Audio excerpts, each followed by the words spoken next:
தொடங்குவோம். அசோகவனத்திலே சீதையை பார்த்த ஹனுமன் இப்பொழுது இலங்கையிலே பெண்கள் என்கின்ற இனத்தாரை தவிர்த்து ஒரு ஆடவரும் உயிரோடு இல்லை, வீடனன் இருக்கிறான். காரணம், அவன் இதுகாரும் யார் ஒருவரையும் கொடுமை செய்தவன் அல்லன். ஆகவே அவன் கொடுமை அற்றவனாய் அறத்தின் வழி நிற்பவனாய் ராமனை சார்ந்தவனாய் இருந்ததினால் அவன் அன்றி ஏனைய பிற ஆடவர்கள் அனைவரும் இலங்கையிலே அழிக்கப்பட்டார்கள் என்று அசோகவனத்தில் வந்து அனுமன் சீதையிடம் சொன்ன போது சீதை தன்னுடைய மகிழ்ச்சியை வெளிக்காட்டினார். தான் எதிர்பார்த்தது போல் தன்னின் நாயகனாகிய ராமன் தன்னை சிறை மீட்க படையோடு வந்து இலங்கையினது அதிபதியை அழித்து தன்னை மீட்பதற்காக அனுமனை அனுப்பியிருக்கிறான் என்பதினாலே பெரும் உவகை கொள்ளுகிறாள். அந்த மகிழ்ச்சி நிலை ஒரு கலை தனி ஒன்மதி நாளோடும் வரு கலைக்குள் வளர்வது மானுர பொறு கலை குலம் பூத்தது போன்றனள் பருகல் உற்ற அமுது பயந்தனள். நான் மீண்டும் மீண்டும் கம்பனை, இது எல்லோரும் பாராட்டினதுதான், மீண்டும் மீண்டும் சொல்லுவது சூழலுக்கு தகுந்தாற் போல் சொற்களையும் அதனால் பயன் தரத்தக்க அளவினுக்கு தேவையான ஓமையையும் மிக அழகாக பொருத்தமுறை அமைத்து காட்டுதல கம்பன் தனித்தன்மை வாய்ந்தவன். அதுல பாருங்க, இந்த பாட்டுல இந்த அனுமனால் கூறப்பட்ட இந்த நல்ல செய்தியை கேட்டவுடனே பருக்கல் உற்ற அமுது பயந்த நாள், பருகுதற்கு உரியதாகிய அமுதத்தை தேவர்கள் கடைந்து எடுத்த நாள்.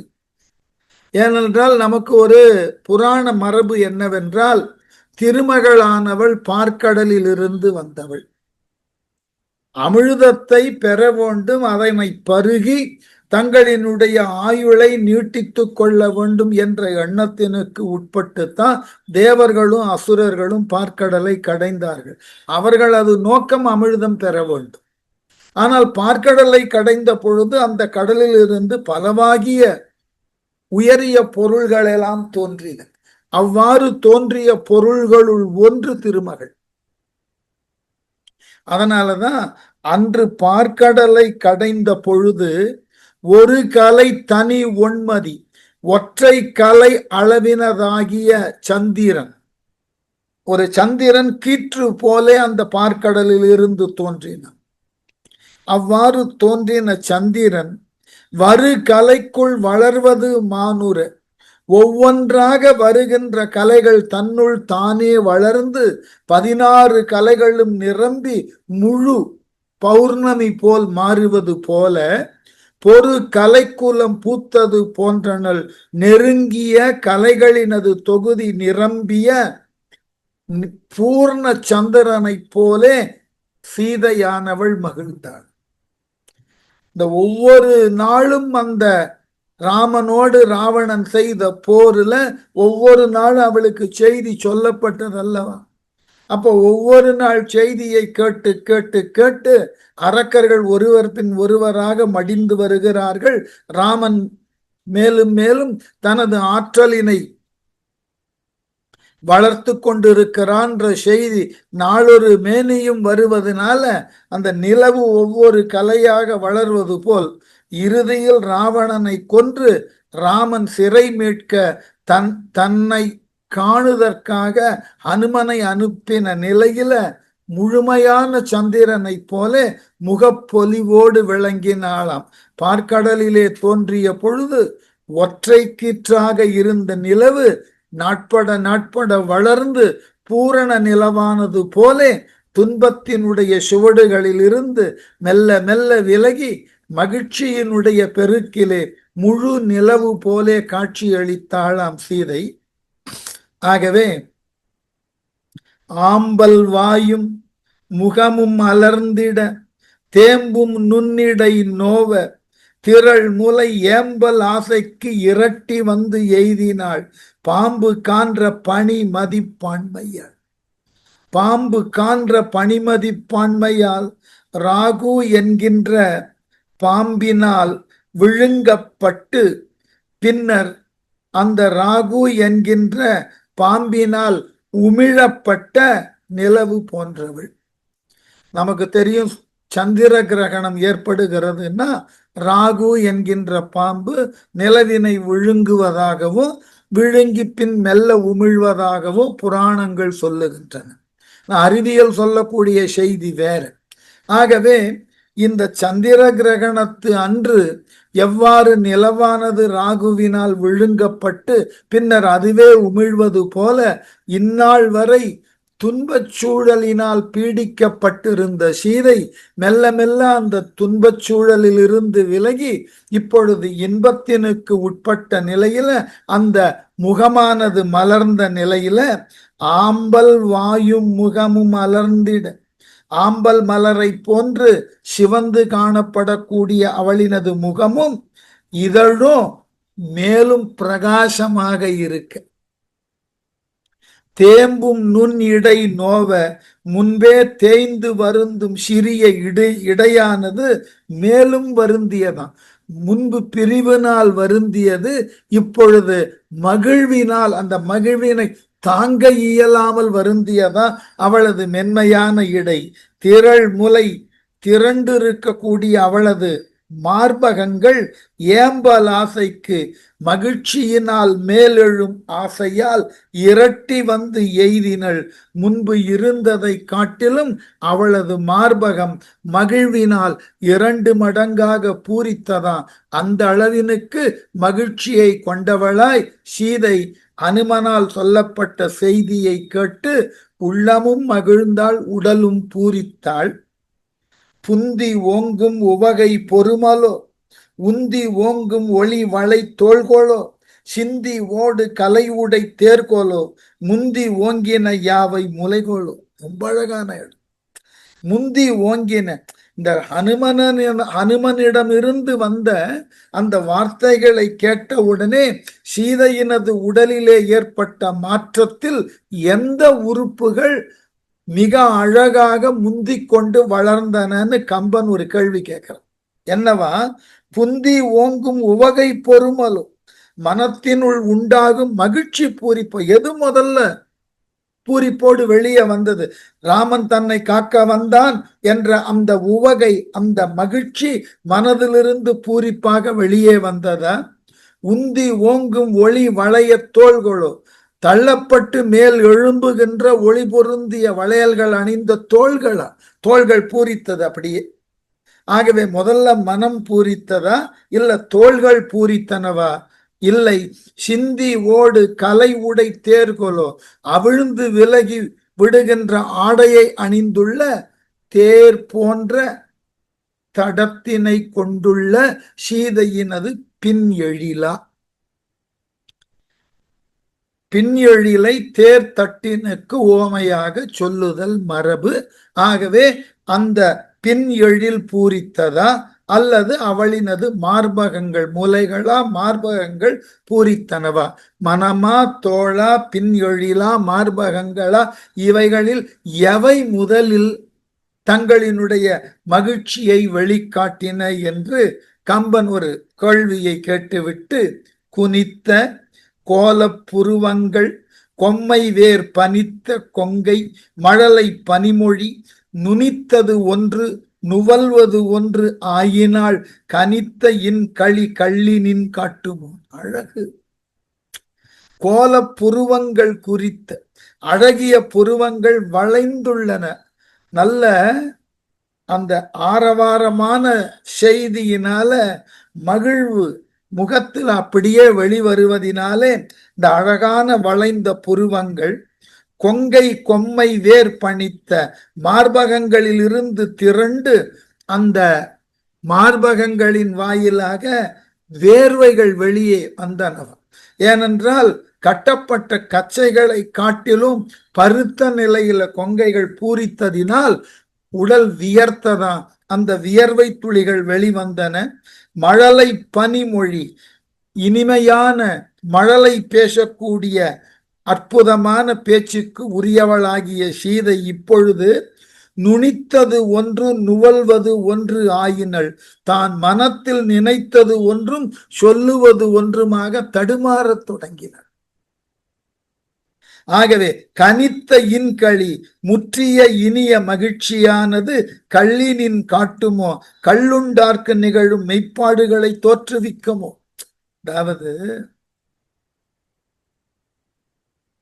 மது அருந்தினவன் செய்யக்கூடிய சேட்டைகளை, அவன் உடம்புல ஏற்படக்கூடிய அந்த மாற்றங்களை பார்க்கிறவர்களுக்கு தான் தெரியும்.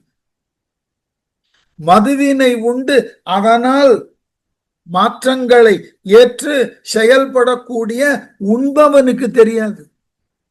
அதுபோல சீதைக்கு ராமன் வந்தான் தன்னை மீட்டு செல்லுவதற்கு அசோகவனத்திற்கு போரிலே பெற்ற வெற்றியை சொல்லி அனுமனை அனுப்பி இருக்கிறான் என்ற நிலையில சீதை பேதன நினைக்கிறது ஒண்ணு, வாயில வர்ற வார்த்தை வேற.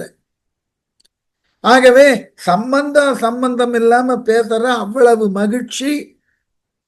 அந்த நிலையில எப்படி என்றால், ஒரு கள்ளுண்டவன் எவ்வாறு தாறுமாறா பேசுவானோ அதை பார்க்கிறவர்களுக்கு தான் இவன் தாறுமாறா பேசுறான்னு தெரியும், பேசுபவர்களுக்கு தெரியாது. அது போல சீதை தன் உள்ளத்தில் தோன்றின மகிழ்ச்சியினாலும் உவகையினாலும் தாறுமாறா பாவனைகளுக்கு உட்பட்டாள். ஆனால் அது அவளுக்கு தெரியல, பார்த்து கொண்டிருந்த அனுமனுக்கு தெரிந்தது. அந்த அளவினுக்கு எல்லை மீறிய மகிழ்ச்சி. அதனால்தான் கேட்டார், களி கள்ளினின் காட்டும். உண்டவன் கள்ளை உண்டவனுடைய சேட்டைய செய்பவனுக்கு தெரியாது, பார்க்கிறவனுக்கு தான் தெரியும். அதுபோல அணையல் ஆகி அனுமனை நோக்கினாள். இணையது இன்னது இயம்பும் என்பது ஓர் நினைவு இலாது நெடிது இருந்தாள். நெடுமனையின் மாசு துடைத்த மனத்தினாள். நெடுமனையின் மாசு துடைத்த மனத்தினால் உயர்ந்த இல்வாழ்க்கையின் குற்றத்தை அறப்போக்கிய சீதை. அப்படிப்பட்ட தெளிவான மனத்தை உடைய சீதை என்னவா, இல்வாழ்க்கையின் குற்றத்தை அறப்போக்கி. என இதுகாரும் கணவனை பிரிந்திருந்தாலும் கணவன் நினைவாகவே வாழ்ந்தவன். அதுக்குதான் முன்னாடியே சொல்லிட்டார், அசோகவனத்துல சீதையை அனுமன் பார்த்த பொழுது சுருதி நாயக்கன் வரும் வரும் என கருதி மாதிரம் அனைத்தும் அளந்த கண்ணாள். ராமன் வருவான் என்ற நினைப்பில அவன் வரக்கூடிய திசையை பார்த்த வண்ணமாகவே அமர்ந்திருந்தான். ஆகவே இல்லற தர்மத்துல தலைவன் இல்லாத வழி, தலைவனை பிரிந்திருக்கின்ற வழி, அவனையே எண்ணி அவன் வருகைக்காக காத்திருத்தல் என்பது தர்மமா. அதனாலதான் தமிழ் தொல் இலக்கண நூல்கள்ல, தொல்காப்பியம் போன்ற நூல்கள்ல முல்லைத்திணையை இருத்தல் என்று சொன்னதோட மட்டும் அல்லாமல் அதுதான் கற்பின் வெளிப்பாடுன்னு சொல்லுவார். தன்னை பிரிந்து சென்ற தலைவனையே எண்ணி இருத்தல் தான் இருத்தல், அவனுக்காக இருத்தல், அவனையே எண்ணி இருத்தல். அதனாலதான் முல்லை சான்ற பெரும் கற்பினள்னு சங்க இலக்கியம் பேசும். அந்த அடிப்படையில தான் இல்லறத்தை ஏற்றுக்கொண்டதற்கு உரிய இலக்கணமாக இது நாள் வரை தன் தலைவனாகிய ராமனை பிரிந்திருந்த பொழுதும் அந்த இல்லற தர்மத்தினுக்கு உட்பட்டு அவன் நினைவாகவே அசோகவனத்தில் இருந்தவள்.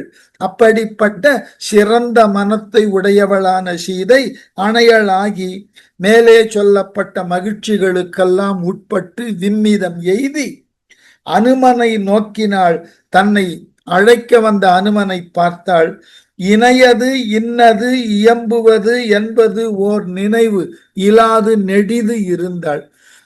இப்படிப்பட்ட சூழல்ல இந்த வார்த்தையைத்தான் சொல்ல வேண்டும், இதனைத்தான் அனுமனிடம் கேட்க வேண்டும் என்றெல்லாம் எண்ணினாள், பார்த்தவல்ல.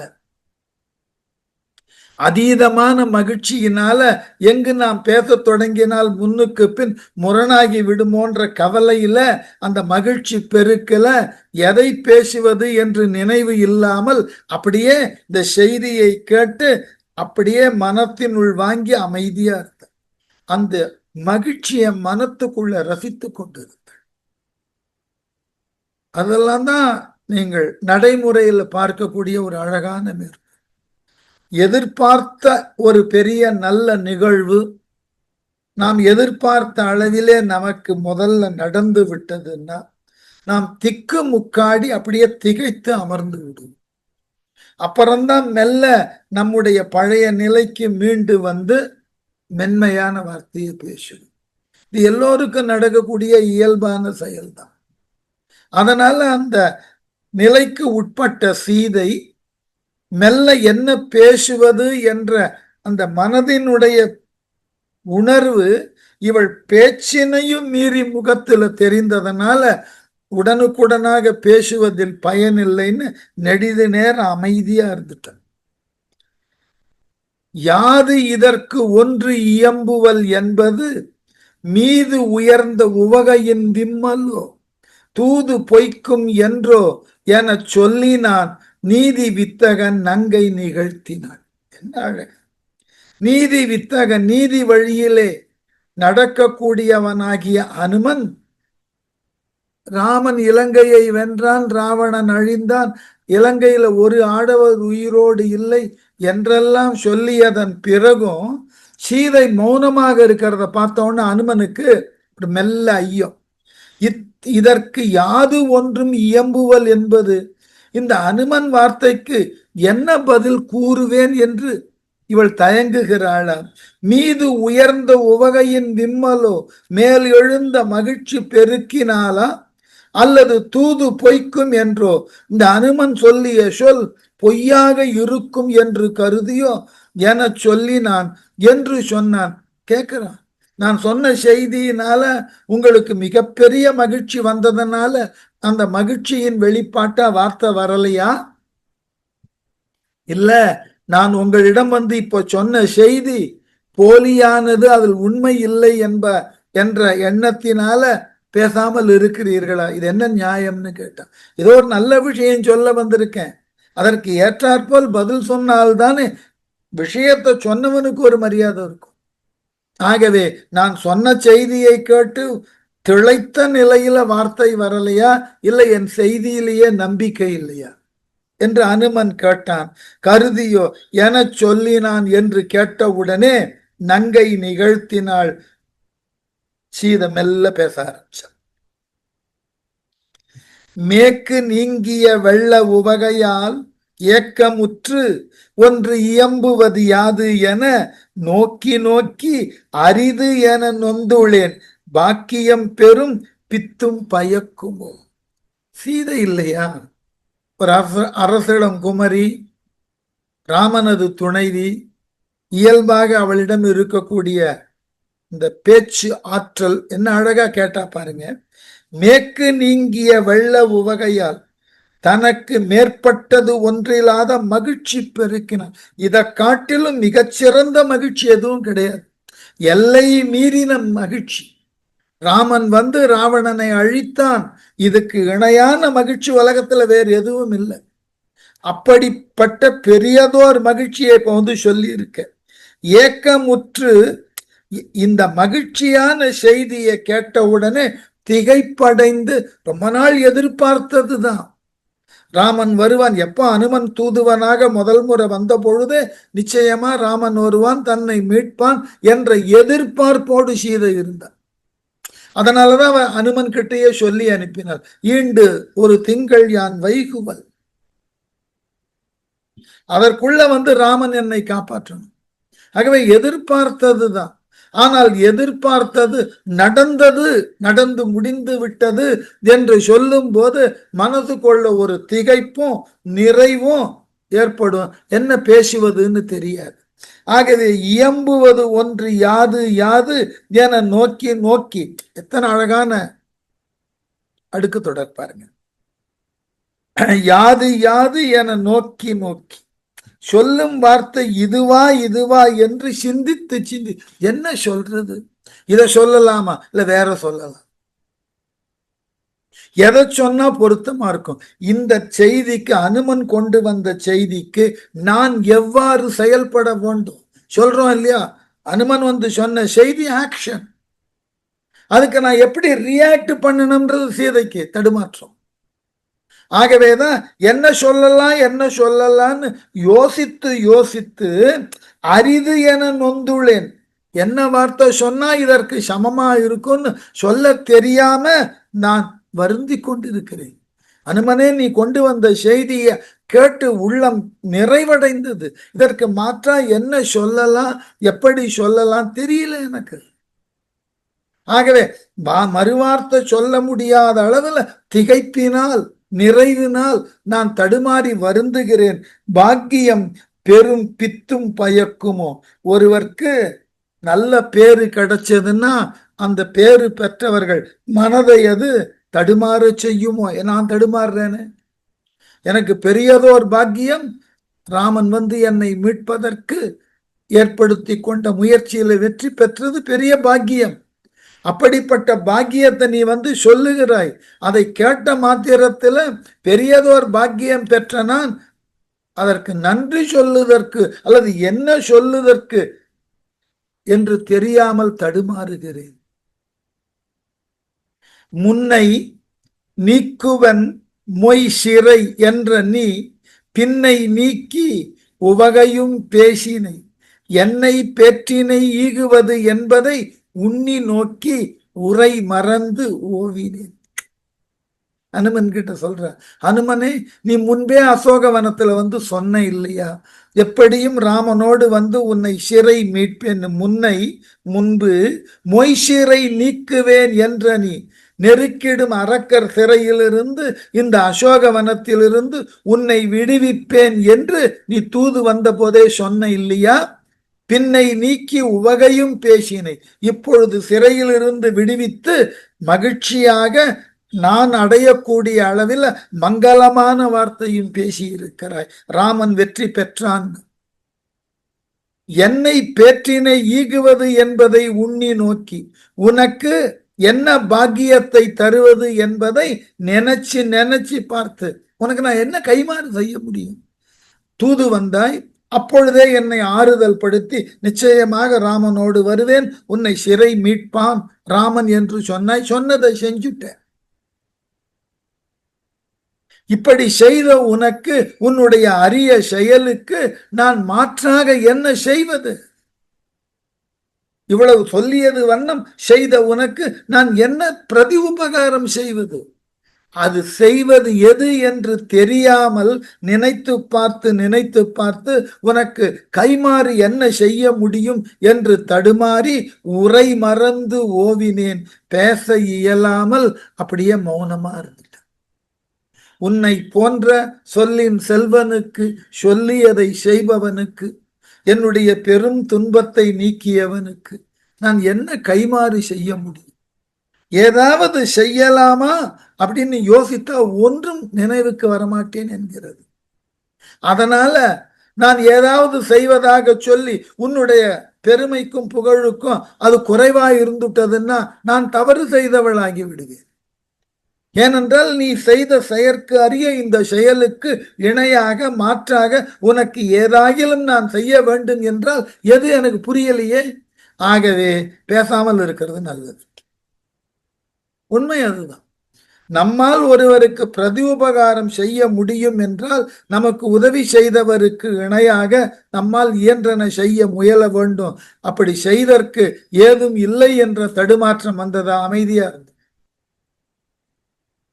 அதை காட்டிலும் ஒரு சிறந்த ஹானர் எதுவும் கிடையாது.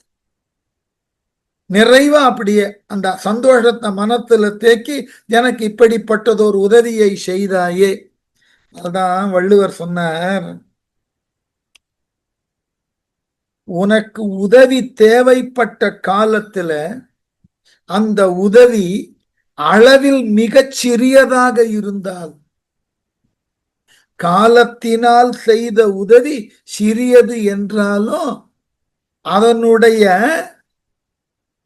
பயன் இருக்கு இல்லையா, அந்த உதவியை பெற்று அதனால் நன்மை அடைந்தவன் இருக்கானே, அவன் என்ன நினைப்பானா, உங்களால் செய்யப்பட்ட அந்த சிறு உதவியை உலகத்தை விட பெரியதுன்னு நினைப்பானா. ஞாலத்தின் மான பெரிது. சின்ன உதவிக்கே அந்த நேரத்துல அதை தவிர வேறு எதனை, ஒரு திரைப்படத்துல ஒரு காட்சி வரும்,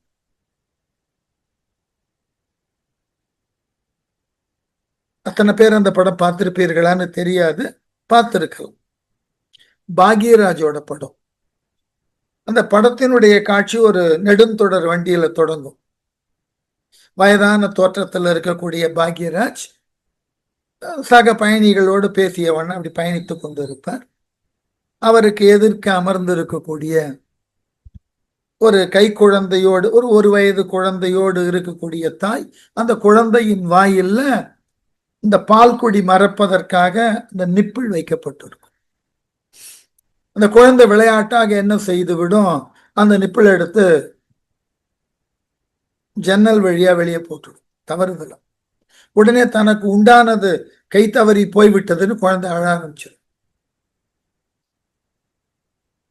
உடனே எல்லாரும் தடுமாறும் போது அந்த பாக்யராஜ் அந்த நெடுந்தொடர் வண்டியினுடைய பெட்டியிலிருந்து எழுந்து நின்று அபாய சங்கிலியை பிடித்து இழுத்து வண்டியை நிறுத்தி, உடனே வண்டியை விட்டு இறங்கி பின்னோக்கி சென்று அந்த நிப்பிள் இருந்த இடத்துல எடுத்து அதை தூய்மைப்படுத்தி குழந்தைகிட்ட வந்து கொடுப்பார். அதற்குள்ள இந்த வண்டியினுடைய இயக்கும் பொறுப்புல இருக்கக்கூடிய கார்டு வந்துடுவார். யார் இழுத்தது என்பது நான் தான் என்பது, இப்படி இழுத்ததற்கு அபராதம் 250 ரூபா அப்படின்னு போட்டு கட்டிடுவார். இந்த கூட வந்த ஒரு சக பயணி கேட்பான், என்னங்க 1 ரூபா பெறாத இந்த நிப்பிளுக்கு வண்டியை நிறுத்தி 250 ரூபா தண்டனை பணம் கட்டி இருக்கிறீர்களே, என்னன்னு கேட்டபோது இவர் சிரித்து கொண்டே கேட்பார், சரி இப்போதைக்கு அந்த குழந்தைக்கு அந்த நிப்பிள் தான் உலகம், அது இல்லை என்றால் அது இரவு முழுவதும் அழும், சரியா? இப்ப நான் உனக்கு 500 ரூபாய் தருகிறேன், வண்டியை நிறுத்தாமல் இந்த இடத்துல எங்காயிலும் ஒரு நிப்பிளை வாங்கி கொண்டு.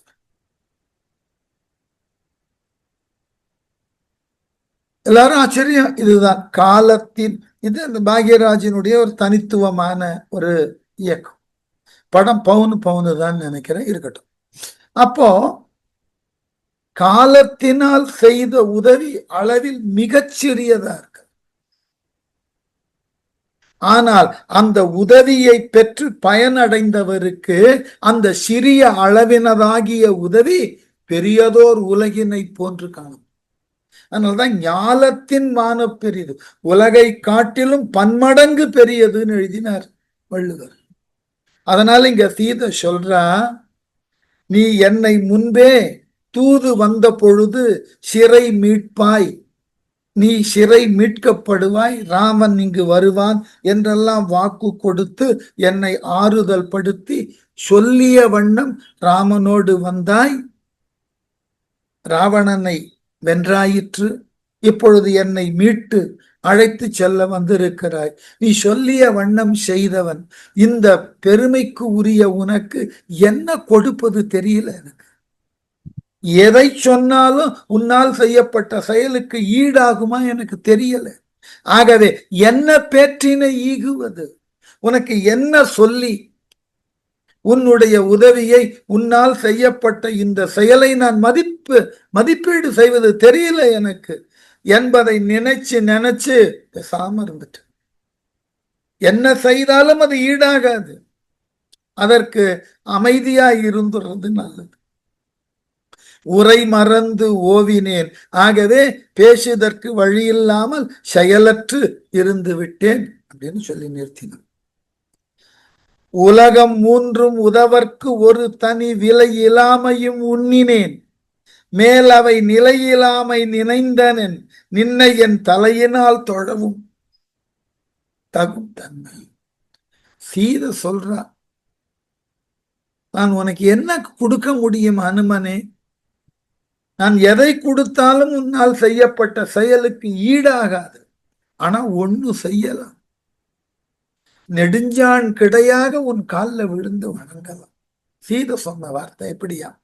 தன்மையோ சிறந்த பண்புகளுக்கு உரிய அனுமனே, உலகம் மூன்றும் உதவற்கு ஒரு தனி விலை இல்லாமையும் நீ செய்த உதவிக்கு கைமாறாக இந்த மூன்று உலகங்களையும் உதவலாம் என்றால் அவை யாவும் உன்னால் செய்யப்பட்ட அந்த உதவிக்கு ஈடாகாது. அதனால அது கொடுக்கறதுல பயன் இல்லை. மேலவை நிலையிலாமை நினைந்தனன், அந்த உலகங்கள் நீ செய்த உதவிக்கு கைமாறாக கொடுத்தாலும் அந்த உலகங்கள் எல்லாம் நிலையானவை அல்ல, அது என்றோ ஒரு காலத்துல அழிஞ்சு போகும். அப்போ உனக்கு பிரதி உபகாரமா நிலையான ஒன்றை ஏதாயிலும் ஒன்று நான் தந்தாக வேண்டும். யோசித்த பொழுது நின்னை என் தலையினால் தொழவும் தகும், உன்னை என்னுடைய தலையால் வணங்குவது தகுதியா இருக்கும். இப்படி சீதை அனுமனிடம், சீதையை அனுமன் தனது தாயாக தெய்வமாக கருதுகிறார். அவனை பார்த்து சீதை சொன்னா, நீ செய்த உதவிக்கு கைமாறா உன்னை என் தலையால் வணங்குவதை தவிர வேறு எதுவும் முடியாது. அது இறை வழிபாடுகள்ல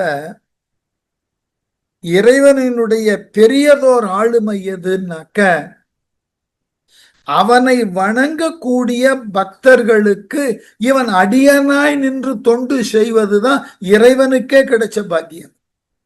ஆனா இறைவனுக்கு சைவம் சொல்லும் அடியார்க்கு அடியன்னு பேசும். தன்னை வழிபடக்கூடிய அடியவர்களுக்கு அடிமை தொண்டு இயற்றக்கூடியவனாய் இறைவன் இருப்பான். அதனாலதான் ஔவையார்கிட்ட போய் கேட்ட பொழுது, உலகத்தில் பெரியது எதுன்னு ஒரு பாட்டு இருக்கு, கொஞ்சம் படித்து பாருங்கள். ஔவையினுடைய பாடல்ல பெரியது எது அப்படின்னு வலைதளத்துல தேடுங்கினீர்கள் என்றால் பாட்டு கிடைக்கும். அரியது பெரியது அப்படின்ற தலைப்புல சொல்லுவார் ஔவை. பெரியது எதுன்னு கேட்ட, பெரியது எது என கேட்கும் வரிவடிவேலோய், பெரிது பெரிது புவனம் பெரிது. அந்த புவனத்தையோ ஆதிசேடன் தாங்குகிறான், அவன் தலை பெரியது. அந்த ஆதிசேடனோ அம்மையின் சிறு விரல் மோதிரம், ஆகவே அம்மையின் சிறு விரல் பெரியது. அம்மையோ சிவனுள் அடக்கம், ஆகவே சிவன் பெரியவன். சிவனோ அவனை வழிபடும் அடியார்களது உள்ளத்தில் அடக்கம், ஆகவே அடியார்கள் பெரியவர். அதுதான் உண்மையான அழகு. நீங்கள் எப்பொழுதும் உங்களை பெரியவராக ஆக்கிக் கொள்ள வேண்டும் என்று எண்ணினால், எப்பொழுதும் நீங்கள் பெரியவராக இருக்க வேண்டும் என்று எண்ணினால், உங்களை காட்டிலும் சிறியவர்களிடம் அடங்கி போக கற்றுக்கொண்டீர்கள் என்றால் நீங்கள் என்றும் பெரியவராக. தத்துவமும் இதைத்தான் சொல்லுகிறது. நம்மாழ்வார் பேசினார், உயர்வர உயர்நலம் உடையவன் எவன், அவன் மயர் உரு மதிநலம் அருளின் அவன் எவன், அவன் அயர் உரு அமரர்கள் அதிபதி எவன், அவன் துயரரு சுடரடி தொழுது எழு என்பன். இறைவன் கிட்ட போய் முதல்ல நீங்கள் தொழுங்கள், பின்னர் எழுதியீர்கள், இறைவன் உங்களுக்கு அடிமையாயிடும். அதனால இந்த தான் என்று தருக்கி நிற்கிற வரைக்கும் உங்களாலேயே உங்களை புரிந்து கொள்ள முடியாது. இந்த தான் என்ற அகங்காரம் எங்கு நீக்க பெற்று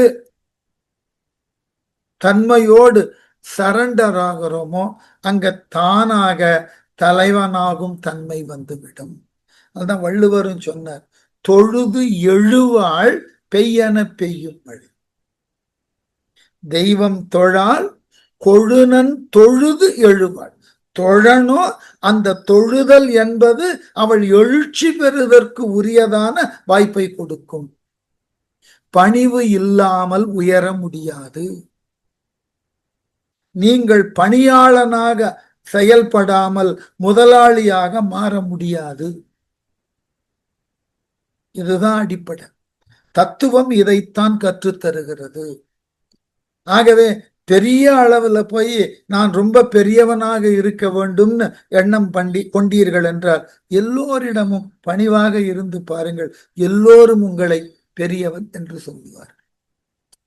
சென்னை பல்கலைக்கழகத்துல எங்கள் துறையில, தமிழ் துறையில ஒரு பெரும் பேராசிரியர் இருந்தார். பின்னாளில் அவர் தமிழ் பல்கலைக்கழகத்திற்கு துணைவேந்தராக இருந்து ஓய்வு பெற்று இப்பொழுது அமரராகிவிட்டார்.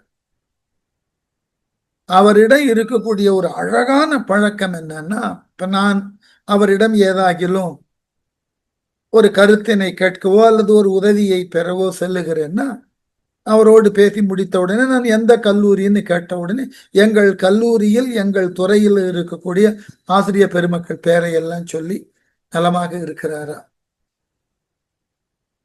கேட்டதாக சொல்லுங்கள், அவரை விட வயதில் எங்கள் பேராசிரியர் இருந்தால் என் வணக்கத்தை சொல்லுங்கள்னுவர், இல்லை சிறியவராக இருந்தால் வாழ்த்தினை சொல்லுங்கள்னுவர். நான் அந்த செய்தியை கேட்டு கொண்டு வந்து எங்கள் கல்லூரியில் இருக்கிற எங்கள் ஆசிரியர் பெருமக்கள் அவர்களுக்கெல்லாம் அப்படியே மகிழ்ச்சி. நாம் பார்க்கவில்லை என்றாலும் நம் பெயரை நமக்கு உரிய வாழ்த்தை சொல்லி இருக்கிறார், வணக்கத்தை சொல்லி இருக்கிறார்னு காணாமலேயே அவர் மீது பெரிய அளவுல ஈடுபாடு வந்தது. இப்படி எல்லா கல்லூரியில் இருக்கிற பேராசிரியர் பெருமக்களையும் இப்படியாக பேசி பேசியே எல்லோரையும் தனக்கு உரிய நண்பராக மாற்றிக்கொள்வார். ஒரு தனி கலை. ரொம்ப பணிவாக தன்னை காட்டிக்கொள்ளுதல், செய்யக்கூடிய செயலெல்லாம் ஆற்றல் மிகுந்த செயலா இருக்கும். அந்த பேராசிரியர் பெயர் சி பாலசுப்ரமணியம் பேர். நாங்கள் எல்லாம் சீபா என்று கூப்பிடுவோம். தமிழர் இலக்கிய வரலாறு அவருடைய நூல் ரொம்ப பெரிதும், வரவேற்பினுக்கு உரிய நூல். அவ்வளவு பெரிய எழுத்தாளர் அவர். எப்பொழுதுமே அப்படித்தான். யார் வந்தாலும் அவர் இருக்கக்கூடிய கல்லூரியின் ஏனைய பிற பேராசிரியர்களை தெரிந்து வைத்திருப்பார். அவர்களை பற்றி ஓரிரு வார்த்தை நம்மிடம் நன்றாக பேசி என் வணக்கத்தையும் வாழ்த்தையும் சொல்லுங்கள்னு சொல்லிடுவார். நாமும் அப்படியே மறக்காம நம்ம துறையில வந்து சொல்லுவோம். கேட்டவர்களுக்கெல்லாம் மகிழ்ச்சி.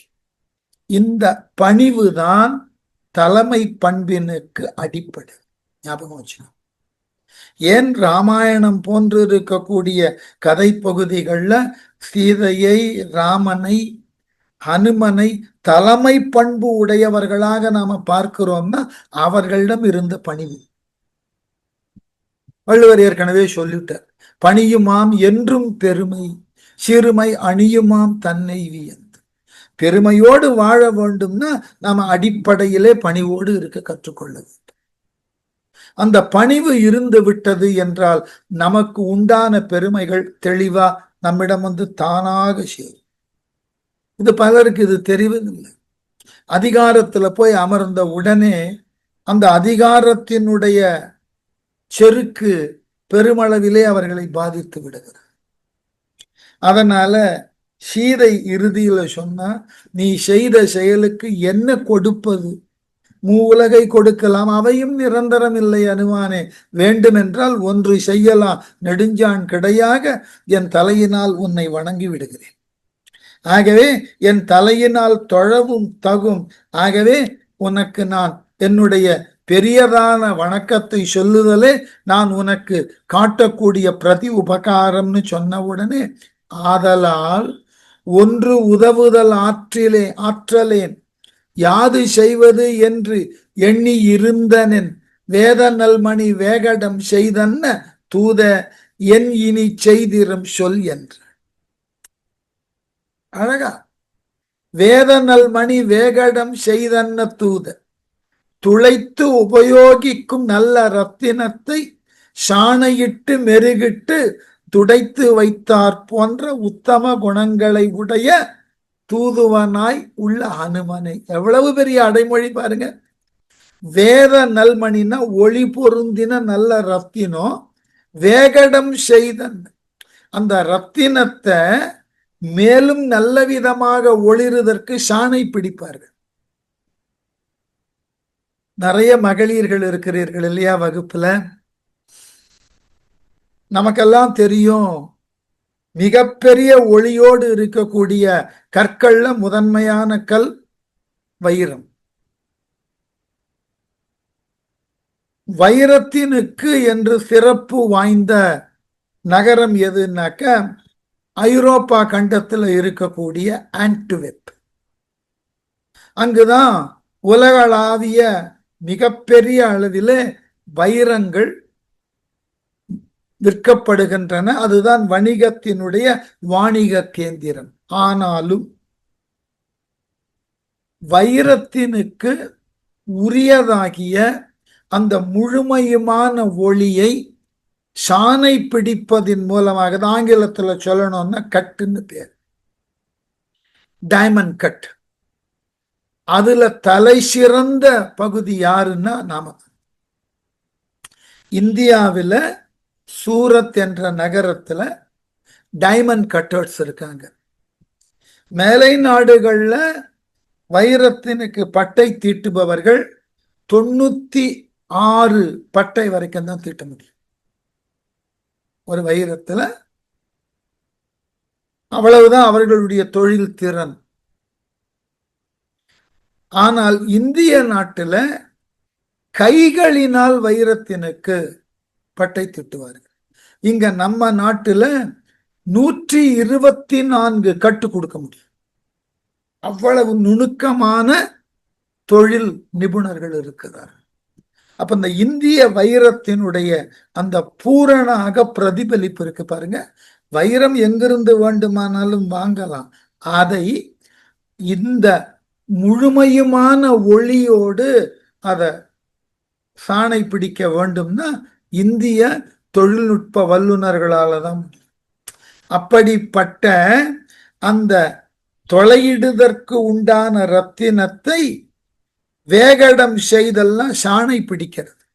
சாணை பிடித்து மேலும் அந்த ரத்தினத்தை ஒளி சிறந்த ஒன்றாக மாற்றுவதற்கு உரியதான நிலைக்கு இணையான தூதுவனாய் வந்த அனுமனே. அனுமனுக்கு எவ்வளவு பெரிய அடைமொழின்னு பாருங்க. ஆகவே ஆதலான் இக்காரணங்களினால் ஒன்று உதவுதல் ஆற்றேன், பொருத்தமான ஒரு பொருளை உனக்கு கைமாறாக கொடுக்க இயலாதவளாய் தடுமாறி நின்றேன். யாது செய்வது என்று எண்ணி இருந்தனன். இனி இவனுக்கு வேறு என்ன செய்யலாம் என்று நினைத்து சும்மா இருந்துட்டேன்.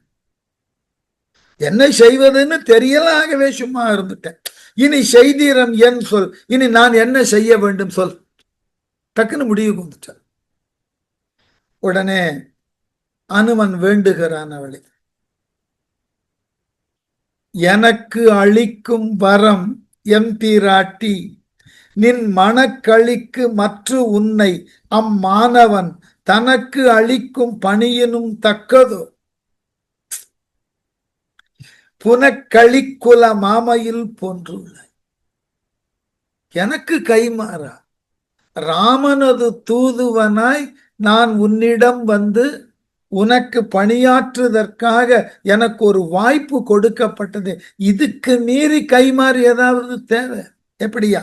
எம்பிராட்டி எனக்கு தலைவியானவளே, புனக்களிக்குல மாமையில் போன்றுள்ளாய், காட்டின் கண் மகிழ்ச்சியோடு உலவக்கூடிய உயர்ந்த சாதியின் மயிலை போன்று உள்ளவளே சாயலில், எனக்கு அளிக்கும் வரம், நீ எனக்கு என்ன வரம் கொடுக்க வேண்டும் தெரியுமா? நின் மனக்களிக்கு மற்ற உன்னை அம்மானவன் தனக்கு அளிக்கும் பணியினும் தக்கதோ, உன்னுடைய மனமகிழ்ச்சிக்கு ஏற்ப உன்னை அப்பெருமை படைத்த ராமனிடத்தில் கொண்டு போய் உன்னை சேர்ப்பதை காட்டிலும் சிறந்த பரிசு வேறு ஏதாவது இருக்கும்னு நினைக்கிற? பிரிந்திருக்கக்கூடிய உங்கள் இருவரை ஒருவரை ஒருவர் காண ஒன்று சேர்க்கக்கூடிய பணியை காட்டிலுமா எனக்கு பெரியதொரு பேரு கிடைச்சிடும்?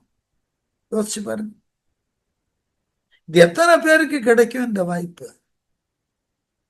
இந்த மாதிரி ஒரு வாய்ப்பை ஒருவன் பெற வேண்டும் என்றால் அவன் எத்துணை காலம் தவம் செய்திருக்க வேண்டும்.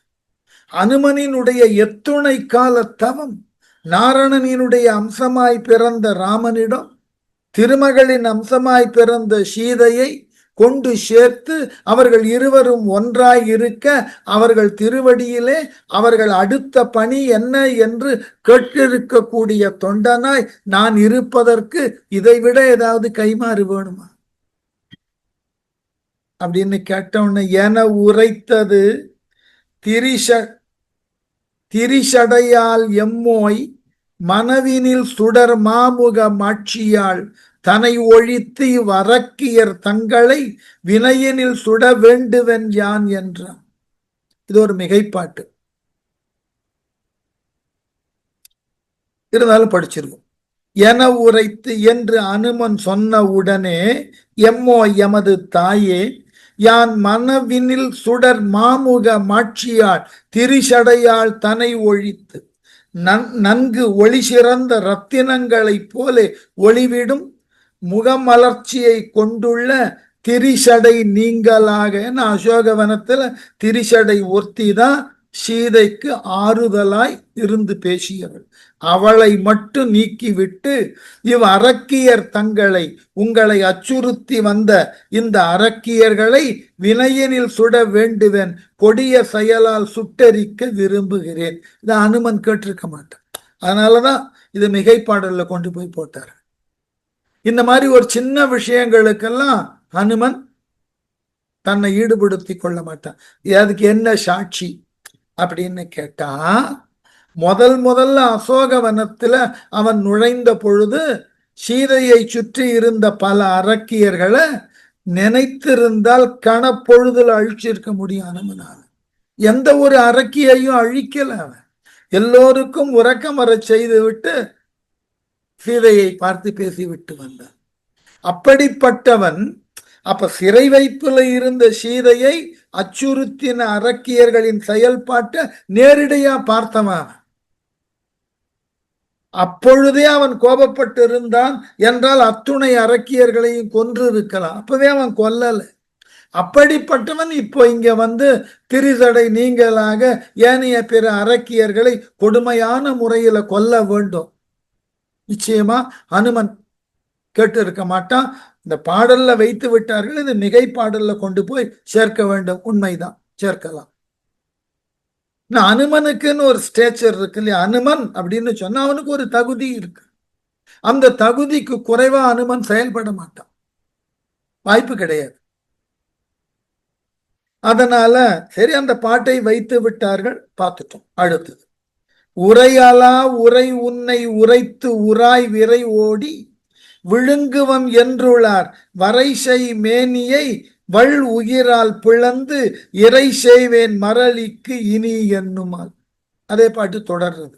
உன்னை உரை அலா உரை உரைத்து உன்னை சொல்லத்தகாத வார்த்தைகளினால் வயது ஏளனம் செய்தார்கள் அல்லவா அந்த கொடிய அரக்கியர்கள். விரைய ஓடி உராய் விழுங்குவம் என்றுளர், வேகமாக ஓடி வந்து மேல் விழுந்து உன்னை விழுங்கி விடுவோம் என்று பேசினார்கள் அல்லவா அன்று. ராவணனுக்காக இந்த அரக்கியர்கள் இந்த சீதையை நினைத்து ராவணன் நாளுக்கு நாள் இழைத்து வருகிறான். நம் மன்னன் இவ்வாறு இழைப்பதை பார்ப்பது நமக்கு மனது பொறவில்லை. ஆகவே இவளை நாம் கடித்து தின்று விழுங்கி விடுவோம், காணாமல் போய்விட்டாள் என்று மன்னனிடம் சொல்லுவோம். ஒரு சில நாட்கள் வருந்துவான், பின்னர் அவன் மீண்டும் இயல்பு நிலைக்கு வருவான். ஆகவே இவளை நாம் கொன்று தின்றால் என்னன்னு அரக்கியர்கள் சீதை காதுபடவே அசோக வனத்துல பேசினதை அனுமன் கேட்டு இருக்கு. அதனால இவன் என்ன சொன்னா, இப்படி கொடுமையாக பேசிய இந்த அரக்கியர்களை வரைசை மேனியை மலை போன்று உடம்பை கொண்டுள்ள இந்த அரக்க பெண்களை வள் உயிரால் பிளந்து என்னுடைய கூறிய நகத்தினால் பிளந்து மரளிக்கு இறை செய்வேன், இனி யமனுக்கு இந்த அரக்கிய பெண்களை எல்லாம் நான் விருந்தாக படைப்பேன் என்று சொல்லுவான். இதுவும் ஏற்றுக்கிற மாதிரி இல்லாத பாட்டுதான். வருதியா, வேற வழி இல்லை, ஏதாவது சொல்லணும் இல்லையா? குடல் குறைத்து குருதி குடித்து இவர் உடல் முறுக்கி இட்டு உண்குவேன் என்றலும் அடல் அரக்கியர் அன்னை நின் பாதமே விடலாம் மெய்ச்சரண் என்று விளம்பலும். இதெல்லாம் மிகைப்பாடு. அரக்கியர்கள் இப்ப பயப்பட ஆரம்பிச்சுட்டார். இவர் இந்த அரக்கியர்களினது குடல் குறைத்து குடலை வெட்டி குருதி குடித்து வயிற்றிலிருந்து அந்த குடலை உருவின உடனே தோன்றக்கூடிய இரத்தத்தை குடித்து உடல் முறுக்கி இட்டு உண்குவேன், உடலை துண்டு துண்டாக்கி உண்ண நான் தயாராக இருக்கிறேன் என்று அனுமன் கூறிய அளவில் அடல் அரக்கியர் வலிமை படைத்த அசோகவனத்து காவல் பொறுப்பில் இருந்த அரக்க குல பெண்கள் அன்னை சீதை கிட்ட போய் முறையிட்டாள். நின் பாதமே மெய்ச்சரன், உன்னுடைய திருவடிகளே எங்களுக்கு உண்மையான பாதுகாப்பு, விடலம் விடமாட்டோம் என்று விளம்பலும் அரக்கிய பெண்கள் எல்லாம் சீதை கிட்ட போய் காலில் விழுந்து என்னை காப்பாத்து, இல்லைன்னா அந்த அனுமன் எங்களை கொன்று தின்று விடுவான் என்று பயந்தார்கள். உடனே சீதை சொன்ன, உங்களை யாரம்மா கொல்ல போற, உங்களை கொல்வதினால் என்ன பயன்? ராவணன் ஏவின ஏவலுக்கு உட்பட்டு நீங்கள் பணி புரிந்தீர்கள், உங்களை கோபித்துக் கொள்வதில் என்ன பயன்? ஆகவே உன்னை சீதை சொன்ன, அன்னை அஞ்சன்மின் நீர் என மண்ணும் மாருதி மாமுகம் நோக்கி வேறு என்ன தீமை இவர் இழைத்தார், அவன் சொன்ன சொல்லினது அல்லது தூய்மை. என்ன இதான் டிப்ளமேட்டிக் டாக். என்ன இருந்தாலும் சீதை ஒரு அரசிளம் குமரி, சக்கரவர்த்தி தயரதனுடைய மருமகள், ராமனுடைய மனைவி. இந்த டிப்ளமசி கூட இல்லைன்னா அப்புறம் அவன் என்ன பெரிய அரசு, என்ன பேசினா பாருங்க. அன்னை தாயாகிய சீதா நீர் அஞ்சன்மின் என அரக்கியர்களை பார்த்து நீங்கள் பயப்படவே படாதீர்கள், உங்களுக்கு ஒண்ணு நடக்காது எனும் மண்ணும் மாருதி மாமுகம் நோக்கி நிலை பெற்ற அனுமனது சீரிய முகத்தை பார்த்தாள் சீதை. தூய்மையோய் பரிசுத்தமான அனுமனே, இவர் இந்த அரக்கியர் அவன் சொன்ன சொல்லினது அல்லாது ராவணன் ஏவின ஏவலை இவர்கள் செய்தார்கள், இவர்களுக்கு இதுல என்ன சம்பந்தம்? கட்டளையிட்டவன் அவன், மன்னனுக்கு உட்பட வேண்டியது இவர்கள் தொழில். ஆகவே அவன் இட்ட கட்டளையை இவர்கள் செய்தார்கள், இவர்களா வேறு ஏதாகிலும் எனக்கு துன்பம் தந்தார்களா? அப்படி ஒன்றும் இல்லையே. ஆகவே என்ன தீமை இழைத்தார்? தாமாக இவர்கள் ஏதொரு தீமையும் எனக்கு செய்யவில்லை, மன்னன் சொன்னதை செய்ய முன்வந்தார்கள். ஆகவே இவர்கள் அம்பு ஏவியவன் அவன், ஆகவே அவனையே கொன்றாயிற்று, இவர்களை இனி தண்டிப்பதில் பயன் இல்லை.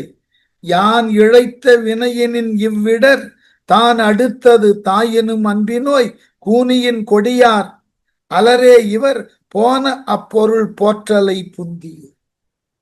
எப்படி இந்த இடம்லாம் தான் எனக்கு கொஞ்சம் இதுவும் மிகைப்பாடு. ஏன் மிகைப்பாடலா இருக்கலாம்ன்றதுக்கு ஒரு தர்க்க ரீதியான விளக்கம் தரேன். தாயினும் அன்பினோய், தாயை காட்டிலும் என்பால் அன்புடைய அனுமனே, புந்தியோய் அறிவு ஆற்றலில் சிறந்தவனே, இவ் இடர்தான் யான் இழைத்த வினையினின் தான் அடுத்தது. இந்த சிறை துன்பம் நான் செய்த தவறால் வந்தது. சீத உணர்ற இடம். நான் அன்றைக்கு அந்த மான ராமன் தான் பிடித்து தரணும்னு கேட்காம இருந்திருந்தால் நான் காட்டுக்கே வந்திருக்க மாட்டேன். இந்த அசோகவனத்துக்கு நான் செய்த தவறினால்தான் நான் இந்த அசோகவனத்தில் துன்பப்பட்டேன். இவ் அரக்கியர் கூனியின் கொடியார் அலறி, கூனியை விட கொடியவர்கள் இல்லை. அவதானே எங்களை காட்டுக்கு போக கைகைக்கு அறிவுரை சொன்னவ. ஆகவே போன அப்பொருள் போற்றலை, நடந்து முடிந்த அந்த நிகழ்ச்சியை மனசுல வச்சுக்காத, மறந்துரு. கூனியை இங்கு சீதை நினைவுபடுத்துவதற்கு தேவையே இல்லை. என்ன காரணம்னா, இது அனுமன் கிட்டையே இந்த வார்த்தையை பேசுறதுனால இது தர்க்க ரீதியா தப்புன்ற. அனுமன் அசோகவனத்துல வந்து சீதையை பார்த்து, சரி உங்களை பார்த்தாச்சு, நீங்கள் இருக்கக்கூடிய நிலையை ராமன் கிட்ட போய் நான் சொல்லலாம், அடையாளமாக நீங்கள் சூடாமணியையும் கொடுத்து விட்டீர்கள், அதற்கு மேல ராமனிடம் தனித்து ஏதாவது பர்சனலா சொல்லணுமான்னு கேட்ட பொழுது சீதை 3 விஷயத்தை சொன்ன. ஒண்ணு, வந்து என்னை கரம் பற்றிய வைகல்வாய் இந்த இப்பிறவிக்கு சிந்தையாலும் இரு மாதரை தொடேன் என்று தந்த வார்த்தை திருச்செவி சாற்றுவர். என்னை கரம் பற்றின அன்றைக்கே சொன்னான் ராமன், சீதை உன்னை தவிர மற்ற ஒரு பெண்ணை நான் மனதாலும் இந்த பிறவியில் நினைக்க மாட்டேன்னு. ஆகவே அதை கொஞ்சம் ஞாபகப்படுத்திரு, இது ரொம்ப பர்சனல், காது கிட்ட போய் சொல்லு. 2, இந்த ராமன் என்னை ஏன் காப்பாற்றணும் அப்படின்னாக்க, தாரம் தான் எனல் ஏனும், அவனுக்கு உண்டான மனைவியை காப்பாற்றணும், அந்த எண்ணம் கூட வேண்டாயா. தயாவெனும் ஈரம்தான் மனத்து இளரேன், யாரோ ஒரு அபலை அடுத்தவனுடைய கொடுமையான சிறையில் இருக்கா, அந்த அபலையை காப்பாற்ற வேண்டும், அந்த கருணையோடு அவன் என்னை காப்பாற்றணும்னா அது கூட வேண்டாம். மாறாக அவன் பொறுப்பில் இருந்த ஒன்று களவாடப்பட்டது, அந்த களவாடப்பட்ட பொருளுக்கு காவல் அவன், அந்த காவலில் இருந்து களவு போன பொருளை மீட்டு பாதுகாப்பாக வைத்தல் என்பது ஒரு வீரனுக்கு இலக்கணம். ஆகவே தன் வீரம் காத்தலை வேண்டு என வேண்டு, இதை சொல்லிடு. என்ன கருணையோடு காப்பாத்தணும், உன்னுடைய குடிமக்கள்ல ஒருத்தி ஒரு அபலை, அதெல்லாம் பார்க்க வேண்டாம். உன்னுடைய பாதுகாப்புல இருந்த ஒரு பொருள் திருட்டு போச்சு, அதை நீ முறையாக மீட்டு கொண்டு வருதல் என்பது உன் வீரத்தின் வெளிப்பாடு. அதை செய் முதல்ல. இதை போய் ஓப்பனா பேச முடியுமா? ராமன் கிட்ட தனியா இருக்கும்போது சொல்லு. மூணாவது தான் அழகான விளக்கம். எங்களுக்கு கல்யாணம் ஆச்சு, கல்யாணத்துல நிறைய பரிசு பொருள் வந்து, அதுல ஒரு பரிசு பொருள் ஒரு பேசுற கிளிய ஒருத்தன் எனக்கு கொண்டு வந்து கொடுத்தான், அழகா பேசக்கூடிய கிளி. உடனே நான் ராமன்கிட்ட கேட்டேன், இந்த கிளிக்கு ஏதாவது ஒரு பேர் வைக்கணும்.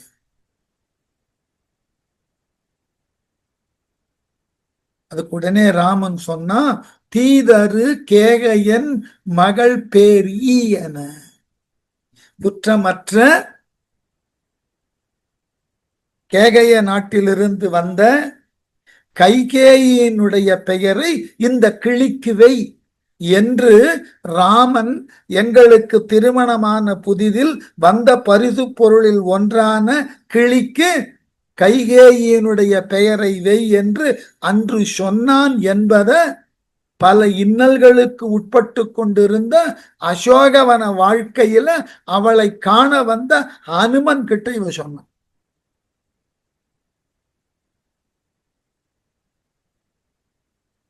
அப்படி சொன்னதுனால நிச்சயமாக அவளுக்கு கைகேயி பேர்லையோ கூனியின் பேர்லையோ ஒரு வஞ்சகம், ஒரு பழி தீர்க்க வேண்டும் என்ற எண்ணம் எல்லாம் கிடையாது. ஆகவே இதுவும் ஒரு மிகைப்பாட்டு, யாரோ ஒருத்தன் பொருத்தமா எழுதி உள்ள வச்சுட்டோம், இடைப்பிற வரல், அவ்வளவுதான். அதனால நம்ம ஒரு காப்பியம் படிக்கும் போது ஞாபகம் வச்சுக்கணும், நாம தொடர்ந்து ஒரு நிகழ்ச்சியை பார்க்கின்ற பொழுது திடீரென்று ஒரு கதாபாத்திரம் ஒரு கருத்தை சொல்லுகிறதுனா இந்த கருத்தினுக்கு முன்னோடியாக ஏதாகிலும் நிகழ்வுகள் நடந்திருக்கின்றனவான்னு பார்க்கணும், அப்பதான் அசஸ் பண்ண முடியும். இல்லைன்னாக்க ஒரு கவிஞனினுடைய கன்சிஸ்டன்சியில சந்தேகம், ஒன்றை தெளிவாக எடுத்து மொழிய வந்த கவிஞன் முன்னுக்கு பின் முரணா பேசுற மாதிரி ஆயிடும். நல்ல காலம் இந்த பாட்டை போட்டு ஒரு நட்சத்திர குறியீடு போட்டாங்க அப்படின்னு போட்டா இந்த மிகைப்பாடல் வேறு யாராலோ எழுதப்பட்டு இருக்க வேண்டும், இது கம்பனால் எழுதப்பட்டிருப்பதற்கு வாய்ப்பு மிக குறைவு. ஏனென்றால் கம்பன் ஒரு கதாபாத்திரத்தை பெரிய அளவில் உருவாக்கிட்டான், ஒரு பெரிய உயர்ந்த கோபுரத்துல கொண்டு போய் அந்த கதாபாத்திரத்தை உட்கார வச்சுட்டான். அதற்கு பிறகு அந்த கதாபாத்திரத்தை சொல்லுவாங்க இல்லையா, கிராமங்கள்ல ஒரு பழமொழி, சப்பரத்துல ஏத்தி விட்டு குப்பரை தள்ளின மாதிரி. சப்பரம்னா தேர், ஒருவனை பெருமையாக தேர் மேல ஏத்தி உட்கார வச்சுட்டு தேரை கவுத்து விட்டான். அது மாதிரி கம்பன் செய்ய மாட்டான். மிக உன்னதமான ஒரு கதாபாத்திரமா சீதையை காண்பித்தவன் சட்டுன்னு ஒரு இழிநிலையில அவள் ஒன்றை பேசினாள். கூனிய விடவா இந்த அரக்கியர்கள் எனக்கு கொடுமை செஞ்சிட்டாங்க, இல்ல சொல்ல மாட்டா. சீதை எப்படி சொல்லி இருப்பதற்கு வாய்ப்பே கிடையாது. அதனால தனக்கு எத்துணை ஆண்டு காட்டுக்கு போனான். அவள் ராமனை தானே காட்டுக்கு அனுப்பிச்சா கைகை, கூட இந்த அம்மாவே தானே வரணும்னு ஆசைப்பட்டா. அப்படி இருந்த போதும் கைகேயின் மீது அவள் கோபம் கொள்ளவில்லை. கோபம் கொள்ளவில்லை என்பதை எங்க சொல்றா? அனுமனிடம் அசோகவனத்துல சொல்றா. இதை ராமனிடம் தனித்து போய் சொல். அப்பதான் ராமனுக்கு சீதை துன்பத்துல இருந்தாலும் அவள் தன் தன்மையை இழக்கவில்லை என்ற நம்பிக்கை வரும். என்ன இக்கட்டான சூழ்நிலை வந்தாலும் தனக்குன்னு உண்டான கேரக்டர் இழக்கக்கூடாது. அதுதான் கம்பன் காட்டக்கூடிய அழகு. இத்தகு கொடிய சூழலிலும் மிகப்பெரிய இன்னலுக்கு உட்பட்ட பொழுதும் தனக்கு இப்படிப்பட்டதோர் இன்னலை ஏற்படுத்திய கைகேயையோ கூனியையோ மிக பெரிய அளவுல தவறாகவே பேசாமல் ராமனும் இருந்தான், சீதையும் இருந்தார். அதுதான் மரியாதை. இதனை அழகாக கம்பன் அந்த தொடர்பு அறுபடாமல் காட்டினான். காட்டிட்டு அடுத்தது சொன்னா, எனக்கு நீ அருள் இவ்வரம் தீவினை தனக்கு வாழ்விடமாய சழக்கியர் மனக்கு நோய் செயல் என்றனள் மாமதி தனக்கு மாமறு தந்த முகத்தின. இதுவும் மிகைப்பாட்டு தான். அந்த நிகழ்ச்சியை முடிக்கணும் இல்லையா, அது மட்டும் எப்படி தொடர்பு இல்லாமல் முடிக்க முடியும்? இதுவும் மிகைப்பாட்டு, ஆனா பாட்டு அழகா இருக்கு. மாமதி தனக்கு மாமறு தந்த முகத்தினாள் சிறந்த சந்திரனுக்கு பெரிய களங்கத்தை கொடுத்து அந்த சந்திரனை குறைவாக மதிக்கக்கூடிய அளவினுக்கு சந்திரனை காட்டிலும் முழுமையுமான மலர்ச்சியை ஒளியை உடைய முகத்தினை கொண்ட சீதை அனுமனை பார்த்து என்ன சொன்னாளா? நீ எனக்கு இவ்வரம் அருள். அனுமனே, இப்ப நான் ஒரு வரம் கேட்கிறேன், அது எனக்கு கொடு. என்ன வரம் தெரியுமா? தீவினை தனக்கு வாழ்விடமாய அழக்கியர் மனக்கு நோய் செயல் என்றனள். கொடுமையான வினைகளுக்கு தங்குமிடமாகிய இந்த அரக்கியர்களது மனத்துக்கு எந்த விதத்திலும் உன் செயல் துன்பத்தை தந்துவிடக்கூடாது. இவர்களை எந்த விதத்திலும் நீ துன்புறுத்தக்கூடாது. அப்படி ஒரு வர எனக்கு கொடுத்துரு. நான் மீண்டும் ராமனிடம் போய் சேர்ந்த உடனே மீண்டும் நீ இங்க இந்த அசோகவனத்தில் இருக்கிற அரக்கியர்களை எல்லாம் கொல்லுவதோ அல்லது அவர்களுக்கு உரிய தண்டனை கொடுப்பதோ அவர்களை இன்னலுக்கு உள்ளாக்குவதோ இந்த வேலையெல்லாம் செய்ய மாட்டேன்னு எனக்கு ஒரு வரம் கொடு என்று கேட்டு சீதை அடுத்து என்ன செய்வது என்ற நிலையில இருக்கும்போது தூதுவனாக வந்த அனுமன் முன்னாடி விஷயத்தை சொல்லிட்டான். பின்னர் வீடனன் வர இருக்கிறான். வந்து ராமனால் இடப்பட்ட கட்டளைக்கு பணிந்து சீதையை அசோகவனத்திலிருந்து அழைத்து சென்று ராமனிடம், என்றால் இலங்கை அரசன் தான் செய்ய முடியும். அதை அனுமன் தூதுவனா சொல்லிட்டான். இலங்கையில போர் முடிந்தது, ராவணன் கொல்லப்பட்டான், ராமன் வென்றான், இனி உன் கவலை ஒழிந்தது, எல்லாம் சரி. இப்ப சிறையில் இருந்து மீட்கப்பட வேண்டும் என்றால் அரசன் சிறையில கொண்டு சீதையை வச்சான் ராவணன். இப்ப அடுத்த அரசன் வந்துதான் சிறை மீட்க வேண்டும், அவன் ஆணை போக்கணும். இப்ப அரசன் யாரு? விபீஷன். ராமன் விபீஷன் கிட்ட சொல்றான், போய் அசோகவனத்துல இருக்கக்கூடிய சீதையை நீ அழைத்து வா. சிறை செய்த மன்னனே சிறை மீட்க வேண்டும். மன்னன் மாறலாம், அதிகாரம் இருக்கும். அதனால அந்த இலங்கையின் இப்போதைய மன்னன் வீடனனுக்கு கட்டளை இடுகிறான். அவனும் சென்று சீதையை காண இருக்கிறான். அடுத்த வகுப்புல சீதை எவ்வாறு அழைத்து வரப்படுகிறாள், சீதைக்கும் ராமனுக்கும் பெரிய உரையாடல் இருக்கு. நம்ம எதிர்பாராத அளவுல ராமன் சீதையை மிக பெரிய அளவுல கடிந்து பேச போக, அத அடுத்து வரக்கூடிய வகுப்புல நிதானமா பார்ப்போம். சரியா? நன்றி.